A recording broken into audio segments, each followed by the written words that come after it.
নমস্কার বন্ধুরা। তা বন্ধুরা এই যে দেখে নাও ডিমের কালিয়া বানাইলাম আর যে ভাত। তা বন্ধুরা খাওয়া স্টার্ট করে দেই তাহলে।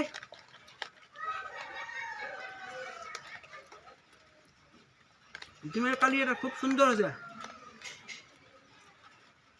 খুব সুন্দর বন্ধুরা।